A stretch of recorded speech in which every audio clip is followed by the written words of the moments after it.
The cameras were rolling when my son destroyed me. I stood at the back of the grand hall, watching Tassin accept his award, the stage lights making his expensive suit shimmer like gold. The host asked him about his journey, and he leaned into the microphone with that confident smile I no longer recognized. "Everything I am, I built alone," he said, his voice steady and proud. "No one, especially not my father, ever contributed to my success." Laughter rippled through the crowd. Some people clapped. The cameras swung toward me, and suddenly reporters were pushing microphones into my face, their questions sharp like knives. I couldn't speak. My throat had closed, but my hand gripped the brown envelope in my jacket pocket, the one I'd carried for 25 years. If you've ever been erased by someone you raised, you know that betrayal doesn't scream. It whispers. Outside the venue, the mockery continued. Journalists surrounded me like vultures, their cameras flashing in the darkness. "Chief Adwale, how does it feel to be called useless by your own son?" one woman asked, shoving a recorder toward my face. Another laughed. "Do you regret being a bad father?" I pushed through them, my chest tight, my vision blurring. My hands trembled as I clutched the envelope tighter. Behind me, I could still hear Tassin's voice echoing from the speakers inside, thanking everyone except me. When I reached my old car, I sat in the driver's seat and stared at the envelope. My late wife's handwriting was on the front, faded but still clear. "The truth always walks on two legs," I whispered, remembering her warning. She'd told Tassin this once. He'd laughed then too. 25 years ago, Tassin was just a small boy with big dreams. I was a carpenter, patching roofs and fixing furniture to keep food on our table. My hands were always rough, my back always aching, but I didn't mind. Tassin wanted to become a lawyer, and I was determined to make it happen. One afternoon, the headmaster called me to his office. His face was stern, his fingers tapping a stack of papers. "Your son's fees are 3 months overdue," he said. "If you don't pay by Friday, he'll be expelled." I begged for more time, promised to bring the money. That night I counted every coin I had. It wasn't enough. On Thursday I went back to the school, shame burning in my chest, but the headmaster smiled. "Someone already paid," he said. I froze. "Who?" The headmaster wouldn't tell me. "A woman came this morning," he explained, leaning back in his chair. "She paid the full balance in cash and left a message." He slid a folded note across his desk. I opened it with shaking hands. The handwriting was elegant, careful. "Tell him to never forget his roots." I stared at the words, my heart pounding. "Who was she?" I asked again. The headmaster shrugged. "She didn't give her name, just said she saw potential in the boy." I left the office confused but grateful. That night, I held Tassin's school uniform and made a silent promise. I would work harder. I would prove I could provide for my son without help from strangers. I started taking extra jobs, sleeping less, pushing my body past its limits. I never told Tassin about the mysterious woman. I wanted him to believe his father could handle everything. Years later, my wife Mornaik lay dying in our small bedroom. The sickness had stolen her strength, leaving her thin and pale against the pillows. I sat beside her, holding her cold hand. "Tassin is changing," she whispered, her voice barely audible. "Powerful people are whispering in his ear." I tried to reassure her, but she shook her head weakly. "If he rises too high without humility," she said, her eyes locking onto mine, "they will use him or destroy him." I squeezed her hand. "Who paid his school fees all those years ago?" I asked suddenly. "You know, don't you?" Her lips moved, forming a name, but her breath failed. She died before the sound could escape. I held her body and wept, the unanswered question burning in my chest like a wound that would never heal. At the university, a senator named Chief Balagun began sponsoring Tassin. I met him once at a graduation ceremony, a tall man with sharp eyes and an expensive watch. He shook Tassin's hand warmly, praising his brilliance, his future. When I stepped forward to introduce myself, Balagun's eyes barely registered my presence. "Your son is exceptional," he said dismissively, then turned back to Tassin. Later, I waited outside the campus gates and saw them arguing near Balagun's car. I hid behind a pillar, straining to hear. Balagun's voice was low but threatening. "Remember who owns you, boy," he hissed, grabbing Tassin's arm. "You don't move without me. Understand?" Tassin nodded, his face pale. When they left, I stood there trembling. Something was wrong. Balagun wasn't just a mentor. He was a chain around my son's neck. After graduation, Tassin became a stranger. He moved into an expensive apartment downtown, wore designer clothes, and spoke with an accent that erased every trace of home. When I visited him, his security stopped me at the lobby. "He's busy," they said. I called his phone. He answered coldly. "What do you want?" "I just wanted to see you," he sighed. "I'm not a child anymore. Stop treating me like one." Weeks later, I saw a newspaper article about his first campaign rally. The headline read, "Rising star Tassin Adelek makes bold debut." Adelek, not Adwale. He changed his last name, removed me from his identity like I was a stain he needed to scrub away.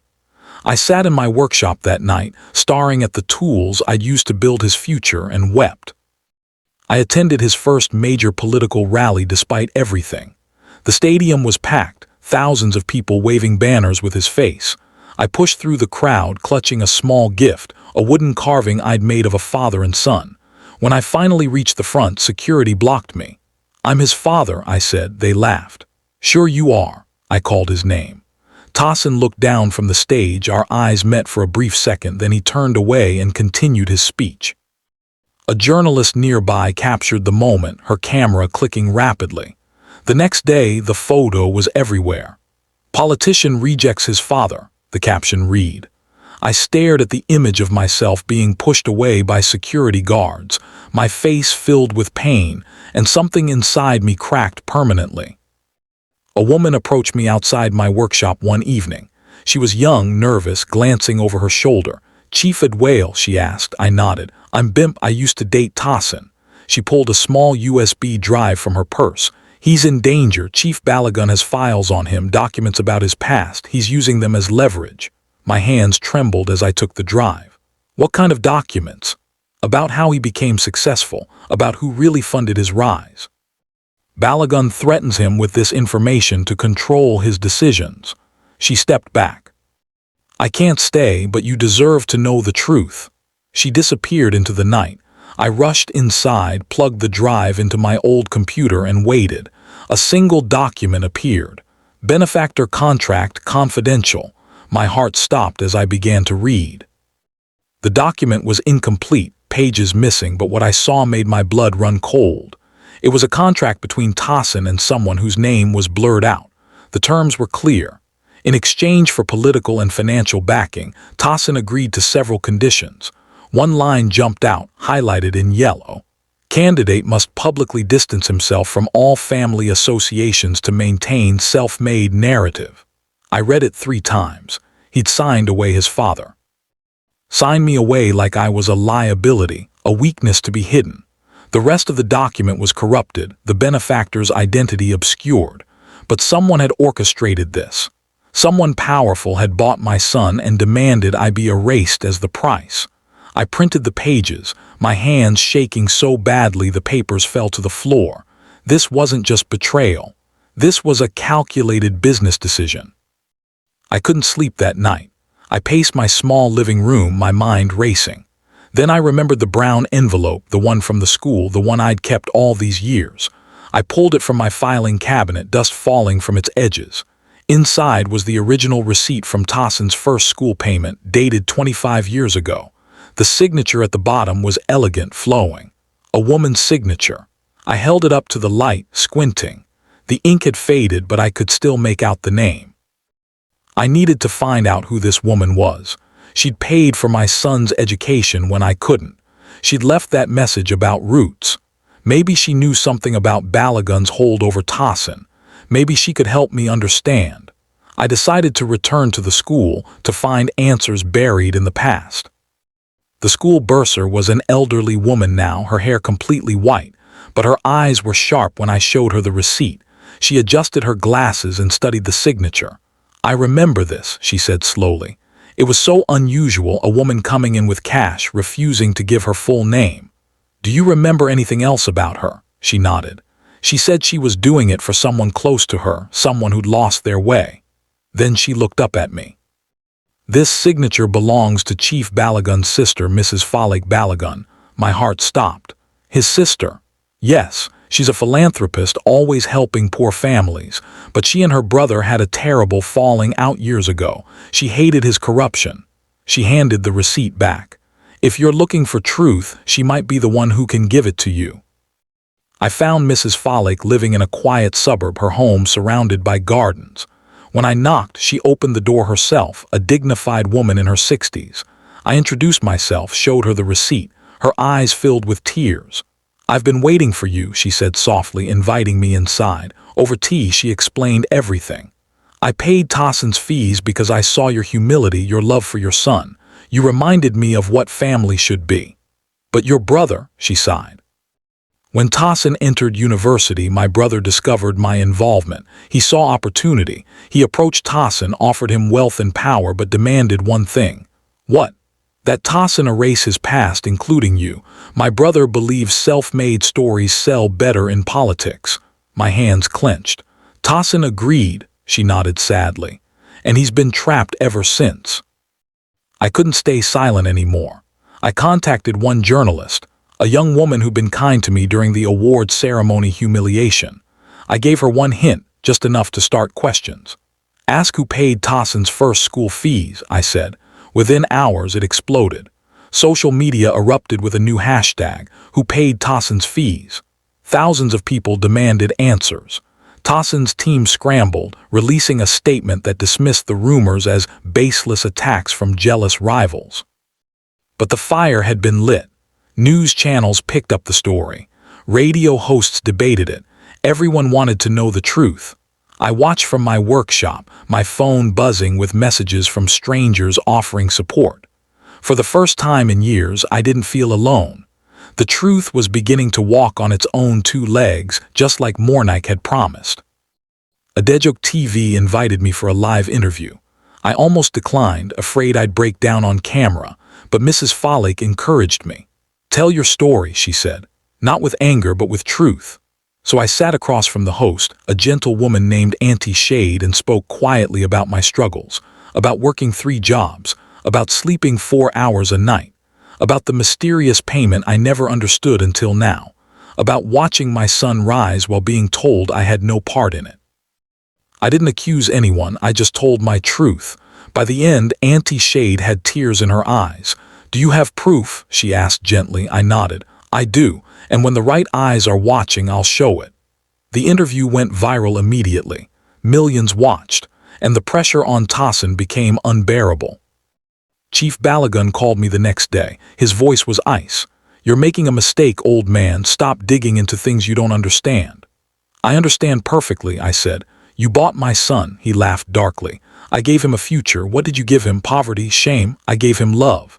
Love doesn't win elections." He hung up. That night my phone rang. "Tossin," my heart jumped. "Hello." "Stay out of my life," he said, his voice flat and cold. "You're embarrassing me. You're ruining everything I've built. I'm your father. You're a carpenter who couldn't even pay my school fees. Don't pretend you made me what I am."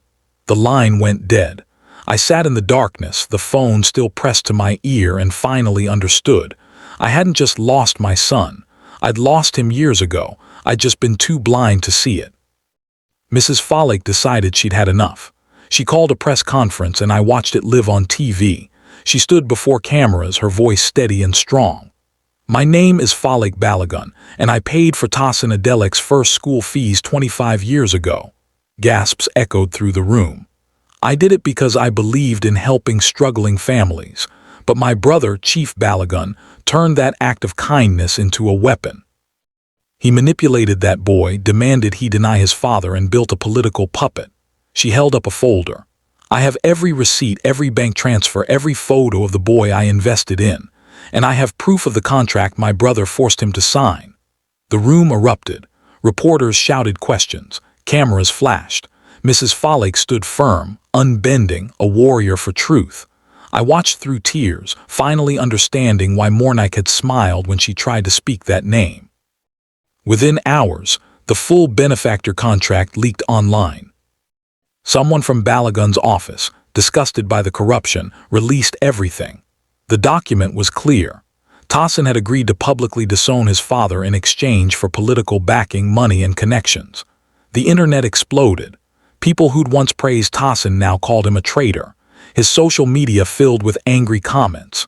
News channels replayed his award speech, the part where he said I contributed nothing, and contrasted it with the contract proving he'd sold his soul. His political allies began distancing themselves. Sponsors pulled funding. Even his own party issued a statement saying they were reviewing his position.